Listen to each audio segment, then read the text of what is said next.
rising temperatures and below average rainfall in the region. Spain registered nearly 500 fires last year, which destroyed up to 370,000 hectares of woodland. Farms in Singapore are seeing a 20% dip in productivity because of the recent heat wave. Experts say erratic weather patterns are here to stay in climate change, and this could affect Singapore's food supply and prices. Making hay while the sun shines. Not quite the case for local farmers. Singapore has been under a warm spell, with the mercury at certain areas hitting a record 37 degrees Celsius in May. And some farmers are feeling the heat. This goat farm is looking at a 15% drop in milk yield and is managing the slide by helping goats drink more water, we will add more minerals into their water supply. So these minerals will help to regulate the body temperature. At the same time, will also let the goats be mentally more calm so that the heat will not get to them. At the same time, as you can see, the farm has a lot of ventilation fans. We will turn the fans on for longer duration of time. That also means utility bills are around $600 higher. Another chicken and vegetable farmer says his birds are affected too. The breed that I'm growing is supposed to reach up to 4 to 5 kilos, but we only hit about 3.5 here. We spend a lot of the energy that they get from their food. Instead of putting it to grow, they put it to regulating their body temperature.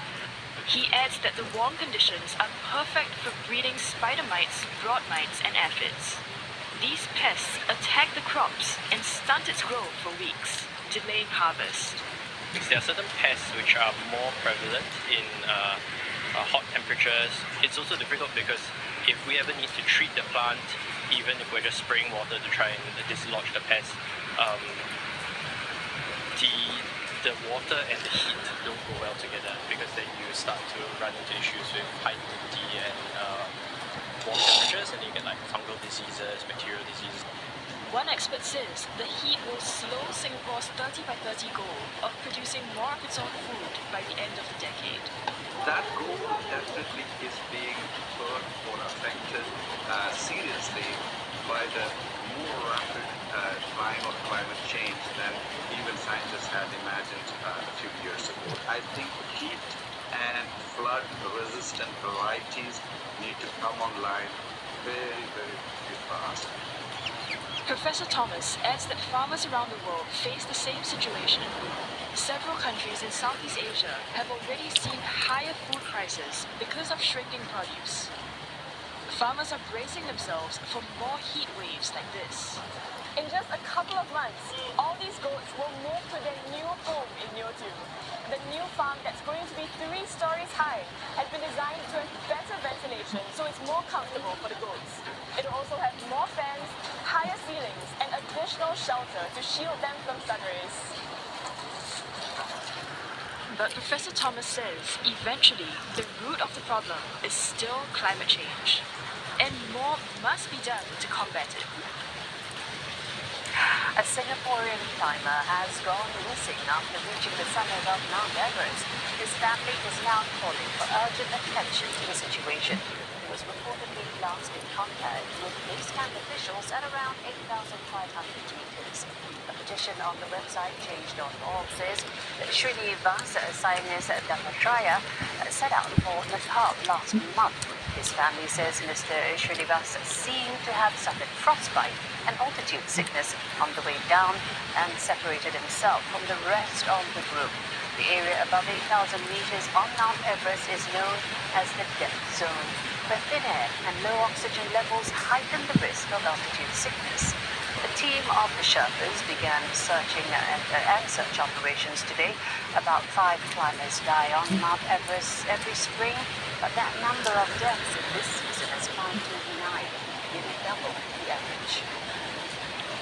27 people from a syndicate were arrested during a 2-day raid for their suspected involvement in employment-related offences in Singapore. These include illegal employment, making false declaration in work pass applications, and inflation of the firm's migrant worker quota. Manpower Ministry officials raided multiple locations. They include food stalls, residences, and an office. belonging to suspects who had allegedly brought in 290 migrant workers through fraudulent means. The syndicate was suspected of inflating shell companies' foreign worker hiring quotas by making CPF contributions to Singaporeans not employed by these firms. Foreign workers would then enter and remain in Singapore via these illegally obtained work passes. A total of 80 digital devices as well as payment records were seized. Investigations are ongoing. Well, that's Asia Tonight. Don't forget, though, your headlines anytime at CNA.Asia, Facebook, YouTube, and Twitter as well. Have a good evening.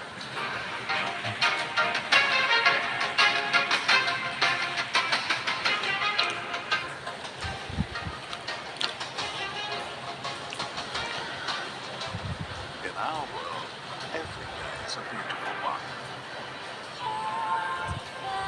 The weather, sponsored by Qatar Airways.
Sponsored by Qatar Airways.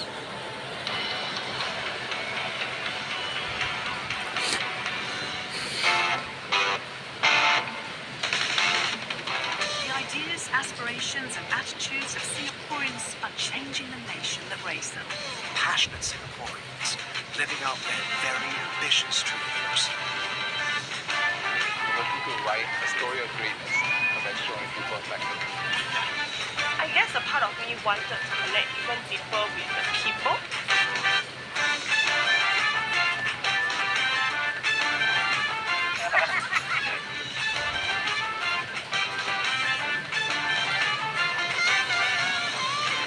There's no point playing it safe. Safe will always be forgotten.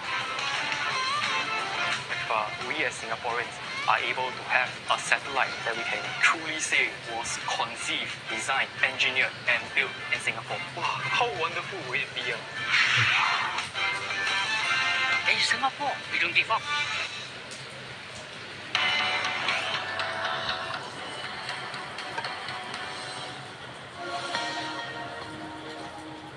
Throughout this series, we've looked at our brain, our sleep, our skin, our gut, and so much more. All to find out more about how our body works and what we can do to keep ourselves healthier for longer. Hi, I'm Dinesh Balasingham, and welcome to the final episode of this series of On the Pulse. On today's episode, I'm going to dig deeper into the science of extending our health span. A blood pressure monitor that allows you to keep a close eye on your hypertension, and a cardio workout that would make you, well, laugh.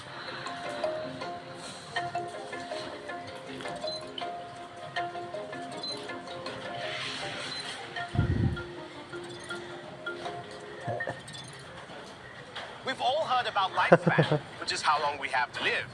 But what about health span? Well, health span is almost more important because it's about how long we have, not just alive, but healthy. In Singapore, our population is aging rapidly, and the number of those living past the average birth year doubled between 2010 and 2020. But as lifespan grows, is our health span going to be ahead? That's when Centre for